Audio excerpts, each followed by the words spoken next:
Qu'est-ce qu'il y a? J'essaie d'atteindre mon père, j'arrive pas à l'atteindre et à chaque fois je tombe sur mon oncle.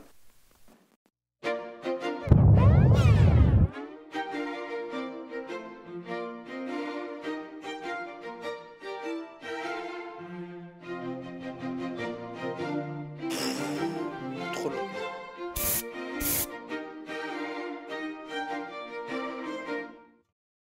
Moi je l'aime bien cette intro. Bon, Hamlet, on fait dans l'iconique. Puis alors, il y a tout Shakespeare dans Hamlet. Des fantômes, Des meurtres, des rois, des meurtres, des sentiments, des meurtres, de la politique. et encore des meurtres. Tout Shakespeare dans une histoire qui, à la base, n'est pas de lui. Oui, effectivement, c'est une vieille légende et il y a eu d'autres versions avant celle de Shakespeare. Mais concentrons-nous sur celle de notre cher William. Et on va commencer tout de suite par une présentation des personnages principaux. Hamlet, prince du Danemark, fils d'Hamlet, ancien roi du Danemark, décédé depuis peu. Sa mère, Gertrude, est mariée au nouveau roi Claudius, le frère de l'ancien roi. Mais c'est dégueu. Hamlet est assez d'accord avec toi. Surtout que ça fait pas si longtemps qu'il est mort, son père. C'est vrai. Et puis on a une autre famille, avec Polonius, conseiller du roi, et sa fille Ophélie, qui est amoureuse d'Hamlet. Ce qui déplaît fortement à son père et à son frère Laerte, qui part en France pour ses études au début de la pièce. Erasmus, ça a toujours existé pour les fils d'eux. Bon, après, il y a plein d'autres personnages plus ou moins importants. Plus de 30 au total. Vraiment. Un Shakespeare. Bon, on peut tout de même vous parler des 3 amis de Hamlet. Alors, on a Horatio, son meilleur ami, et puis le duo Guildenstern et Rosencrantz, des amis d'enfance. Et comme c'est trop chiant à dire Guildenstern et Rosencrantz, on va faire un truc. À partir de maintenant, on les appelle Timon et Pumba.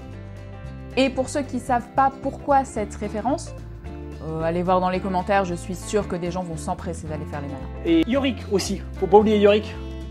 Oui, Si, ça, il est important Yorick. Tout le monde connaît Yorick. Le crâne. Le crâne dans Hamlet, son nom c'est Yorick. voilà. La pièce commence très fort avec l'apparition d'un fantôme.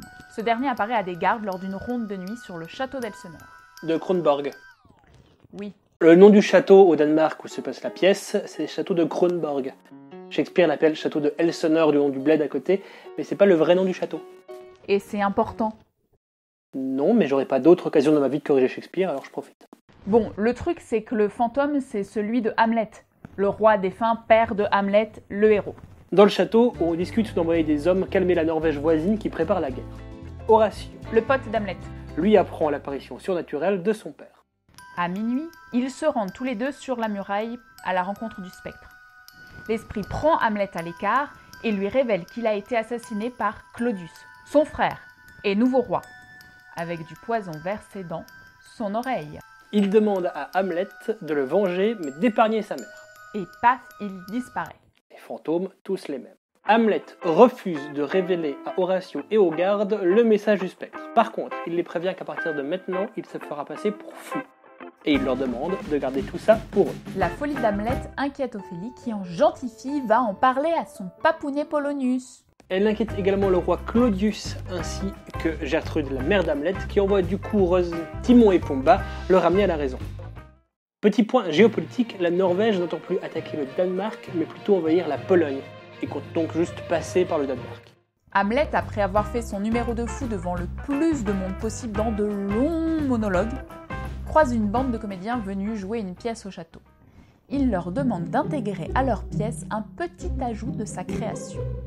L'idée, c'est de pousser son oncle à avouer le crime en le mettant face à une mise en scène de celui-ci. Dans une autre pièce, on a Polonius, Claudius et Ophélie qui se sont réunis pour tenter un truc. D'après Polonius, c'est parce que Ophélie s'est refusée à Hamlet qu'il est dans cet état. Ils vont donc s'en assurer en lui envoyant Ophélie. Il se cache quand Hamlet arrive et déroule le fameux monologue qui commence par To be or not to be, et durant lequel Hamlet n'a absolument pas le crâne de Yorick en main. C'est pas là dans la pièce, alors arrêtez avec ça. Ok. Ophélie va donc tenter de jouer de ses charmes sur Hamlet, qui l'invite plutôt à aller se cacher dans un couvent. Apparemment, c'est pas l'amour qui l'a rendu fou. Claudius envisage d'envoyer Hamlet se faire soigner en Angleterre. Mais d'abord, place au spectacle. Pendant la scène de l'empoisonnement ajoutée par Hamlet, Claudius interrompt la représentation et se retire avec la reine. C'est décidé, Hamlet ira se faire soigner en Angleterre et Timon et Pumba l'accompagneront. Caché dans son coin, Claudius prie pour son âme après le meurtre de son frère. Mais Hamlet le surprend. Il renonce cependant à le tuer là, craignant que mort en priant, il n'aille au paradis. Convoqué par sa mère, Hamlet s'énerve violemment contre elle et lui reproche d'avoir épousé le meurtrier de son mari. Polonius, qui était caché derrière un rideau, appelle à l'aide. Hamlet, sans savoir de qui il s'agit, le plante à travers le tissu. Premier mort. En parlant de mort, le fantôme apparaît à Hamlet, mais sa mère ne le voit pas. Hamlet quitte la pièce, entraînant le corps de Polonius. La reine annonce le drame à Claudius. Le roi envoie Timon et Pumba récupérer le corps. Et il convoque Hamlet.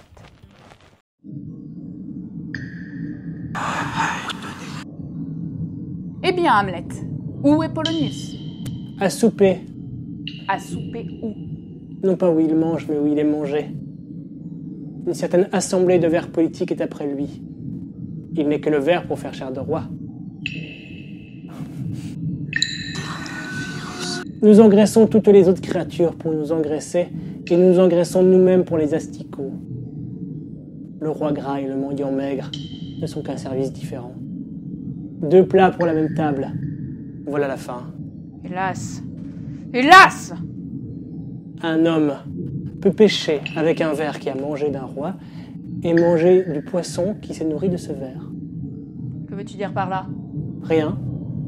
Je veux seulement vous montrer comment un roi peut faire un voyage à travers les boyaux d'un mendiant. Où est Polonius? Au ciel. Envoyez-y voir. Si votre serviteur ne l'y trouve pas, cherchez-le vous-même dans l'endroit opposé. Ma foi, si vous ne le trouvez pas d'ici à un mois, vous le flairerez en montant l'escalier de la galerie. Allez l'y chercher! Il attendra que vous veniez. On apprend que Claudius a confié à Timon et Pumba une lettre pour le roi d'Angleterre lui demandant de tuer Hamlet. Et oui, parce que comme Hamlet est encore très apprécié au Danemark, il préfère que ce soit quelqu'un d'autre qui s'occupe de lui ailleurs. Donc, Hamlet et les 2 compères sont en route pour l'Angleterre. Au château, Ophélie est folle de désespoir depuis la mort de son père. Et là, son frère Laërte débarque avec des hommes pour renverser le roi qu'il pense responsable de la mort de son père. Alors là, le roi lui dit que pas du tout, que c'est la faute d'Hamlet. En parlant d'Hamlet, le roi et la reine reçoivent une lettre de sa part qui annonce son retour. Alors là, le roi va préparer un petit stratagème pour permettre à Laërte de tout de même venger son père. Laërte est réputé bon combattant, et Hamlet est un garçon plutôt fier. Il ne refusera jamais un petit duel.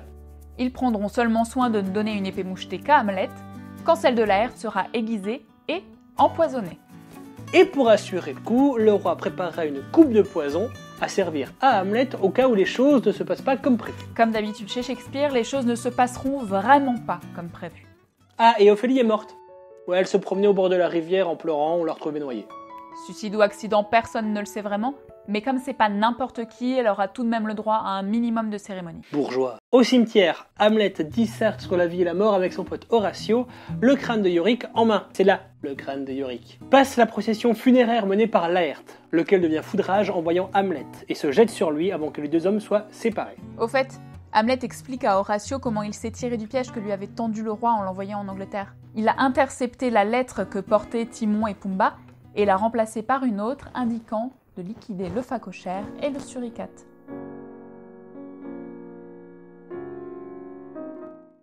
Et c'est le moment du duel. Dans un premier temps, Laërte blesse Hamlet comme prévu. Sauf que dans un mouvement, les 2 échangent leurs armes et qu'Hamlet blesse et donc empoisonne Laërte. La reine, accidentellement, boit la coupe empoisonnée. Quant au roi, il est assassiné par Hamlet, qui désigne le prince de Norvège comme son successeur. Ainsi se termine Hamlet de Shakespeare dans un véritable bain de sang. Typiquement shakespearien. Si on vous a donné envie de lire Hamlet, bonne chance pour vous trouver une bonne traduction. Ouais, d'autant que là sur internet vous trouverez pas grand chose d'autre que la traduction de François-Victor Hugo. Oui, c'est bien le fils d'eux. Et le génie est pas forcément héréditaire. Vous connaissez la chanson, si vous voulez nous soutenir, plus vous likez, plus vous partagez, plus vous commentez les vidéos, plus elles sont visibles. Vous pouvez aussi vous abonner si c'est pas déjà fait. Et si vous avez un peu d'argent en trop, on va vous mettre un lien en dessous de la vidéo.